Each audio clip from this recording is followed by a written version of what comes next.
Cinema Slacker.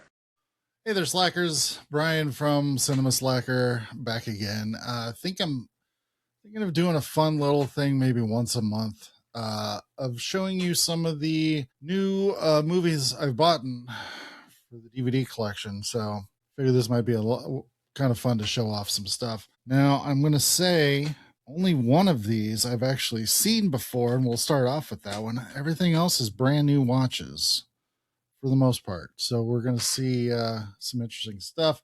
First thing, I picked up a copy of Shout's Select Valley Girl. Saw this for the first time a couple years ago. I had never got around to seeing it before, and it ended up completely falling in love with it. If I had watched this in the 80s, this would have been one of my favorite movies. I still really enjoy it. So I definitely wanted to pick it up on physical media because I had such a great time watching it. Thought Nicolas Cage's character was really good in it, so very happy to finally put it on the shelf. Thing I have to do, I like to do this with my Shout Factory ones, is to take the slip case out and swap it to the original artwork, just because, I don't know, I just enjoy that classic artwork. Nothing against this one, but I mean, can't beat the classics, right? So I'm definitely gonna have to do that. All right, so everything else I haven't really seen before, so this ought to be interesting. So I'm not gonna have a whole lot to say about it, but it'll go on the shelf and hopefully get watched relatively soon. Something I got in the mail the other day, saw it for sale. This is one of Vinegar Syndrome's Forgotten Gialli, Volume 1. I'm kind of a big fan of Giallo movies, Italian slashers, essentially, made during the super late 60s into the 70s, a little bit into the 80s. And these are some I hadn't seen before. So I'm a big slasher movie fan. And so the Italian subgenre sort of it, Giallos, I'm always interested in checking out. And yeah, 3 that I've never heard of before. Trauma, Police Are Blundering in the Dark, and The Killer is One of 13. Definitely interested in checking those out. Love Vinegar Syndrome. Love these. This is Volume 1. They have a couple volumes out right now, so I'm definitely interested in checking those out. This other one, there's another channel on YouTube called Secret Galaxy that I enjoy watching, and they do recaps of some nostalgic type stuff, give you the history of it. And one thing I grew up not really watching because I think I was just too young, so I just wasn't interested in it, was Miami Vice.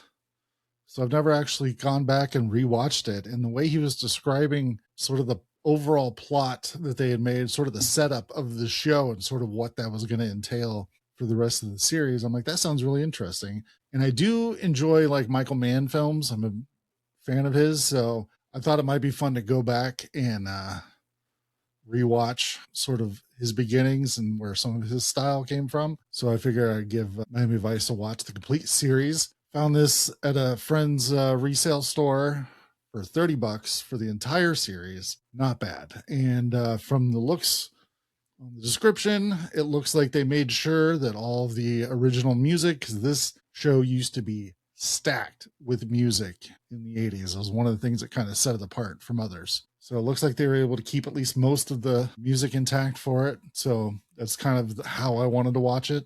I didn't want it to be a Wonder Years situation where they had to take out a bunch of the music to even think about releasing it. So definitely interested in checking it out. I'm very interested in jumping into this. So the next couple, I went to a local theater near me had a Jess Franco double feature night. The interesting thing was they had one picked out, which was Vampiros Lesbos, which I had never seen before. And the second film was going to be voted on by the people in the theater right after the first movie. And I thought that would be a fun experience. So I went, and this whole thing was put on by our friends at Severin. So I had a great time, watched 2 movies I had never seen before. They were Jess Franco movies, and they were bonkers, as I've heard a lot of his movies are. Not super big into Jess Franco, so, you know, always fun to dive into a new filmmaker's catalog and just kind of see where you end up. But the good thing is when they do these, they have a pop-up shop. And sometimes there's deals, you know, since they're there, you're able to buy them and there's no shipping involved. They do like, hey, buy 3 movies, get it for this price or whatever. So I picked up a couple movies. I've not watched any of these, but I'm a big shark movie guy. Like watching some animal attacks, especially if it's during the 80s when they found interesting ways to make sure all this fit together. So the first one I picked up, Night of the Sharks. Definitely interested in checking that out. I kind of love that artwork. So I was mentioning, like, I usually like the original artwork, but the painting is kind of badass. So yeah, Night of the Sharks stars one Treat Williams. So that'll be fun to check out. So I'm excited. Hopefully it lives up to its name. Another one that can't possibly live up to its name whatsoever, especially according to the picture on the front, is The Shark Hunter. I am beyond excited to watch this movie. Don't even, like, I've read the back, don't even care. Just look at that dude. Denim shirt, headband, homemade spear. He's ready to fight some sharks, and I cannot wait. I definitely want to go along with him on this journey. The picture on the back looks pretty good. Him in scuba gear with the knife. He's ready to do battle. I am on board. Let's go fight some sharks. Another one I had heard of before but have not seen. And since I was at a Jess Franco event, I figured I had to pick up a Jess Franco movie. And I picked up Count Dracula, starring the one and only Christopher Lee. This is one of his later Dracula movies, and the only time he had a mustache while he played Dracula, which is interesting. But yeah, I love Christopher Lee as Dracula. I love the Hammer films. This is one of the times he played Dracula outside of Hammer films, and he did it for Jess Franco. So I was like, you know what? Christopher Lee as Dracula, sign me up. I'm in. I will definitely check it out, and I can't wait to dig into it. Also get to explore some more Jess Franco, which I'm kind of unfamiliar with. So definitely interested in heading into that. Yeah. So I think it's going to be a good time. Like, look, he's got white hair in his artwork. So definitely interested in checking it out. Now the thing I didn't know, so I was able to get the 3 of those, and they were like, hey, it's 3 for $60, which is a good deal for Severin movies. So I was like, heck yeah, I'll do it. And then when I got up to the checkout, the guy's like, oh, okay, so you're doing that deal. Cool. You also get to pick one of these DVDs for free. And I was like, oh, didn't even know about that aspect. So free bonus movie for me. The one that caught my eye is one I've never seen before, but the name of the movie will be familiar because one, Mr. Quentin Tarantino ripped it off. It's called Inglourious Bastards, Fred Williamson and Bo Svensson. So I have not seen this before.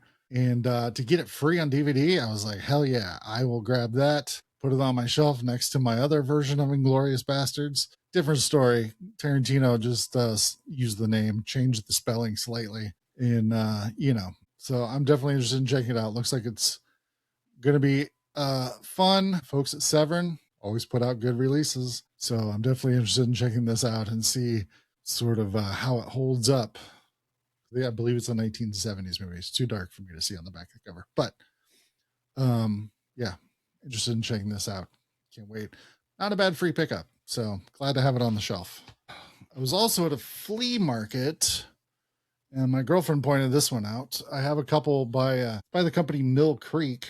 Everybody knows Mill Creek. Actually, the Miami Vice collection was put out by Mill Creek. So they're in this weird place where they're kind of stepping up some of the stuff they're doing. So but one of these things that they're known for is putting out a lot of these collections of a lot of public domain movies. If you look at the background, this red box up here, right above my finger, is a collection of like 200 movies called Cult Cinema, and it's put out by Mill Creek, and it has a ton of movies in it. So she was like, oh, look at this, $5. And I was like, oh, well, it's definitely worth picking up. And it's a Mill Creek's 50 movie pack, Nightmare Worlds. So yeah, some interesting stuff. See if there's anything I recognize. I don't know. It's too dark. I'm too old. I can't see out in the dark anymore. So don't know. But hey, 50 movies for $5. Worth it. The last movie I picked up is a documentary called Penny Pictures 2, Scenes from the Underground. So this is a documentary, and I've actually seen Penny Pinchers 1, of course, just called Penny Pinchers. And it's about people who make super low, like no budget movies. Because back in the day, you could make a $5,000 movie and have it released on DVD, have it go into video stores, and actually make like a decent enough profit doing it that you could continue to do it. And so these documentaries are about people who are, you know, doing the low to no budget thing. Tim Ritter, if you know a lot of his movies, from the Truth or Dare series, not the slick one that was in theaters a couple years ago, but he did these super like shot on camcorder type of movies in the late 80s through the 90s, the Truth or Dare series. But yeah, so it's people making stuff like that super low budget. I always find that interesting, having the sort of perseverance to push through, to be like, I'm going to make a movie, even if I have no money to do it. So I find these documentaries interesting. First one was really good. I didn't realize there was a second one. And then I saw it and it was on sale for like $6. So I'm like, I have to pick this up. So yeah, I'm definitely interested in finally checking this out. So should be a lot of fun. But yeah, so for this month, that's all I got. But yeah, that is a lot of movies to sort of come in contact with over a month's time. So hopefully I can get through these and see if they're worth my investment. I don't know, but they'll definitely be going up on the shelf. So yeah, so I guess maybe I'll see you again in a month. We'll see if I have any more new arrivals to talk about. But I guess until then, don't wait for me. Make sure you go out and watch some movies. Cinema. Slacker.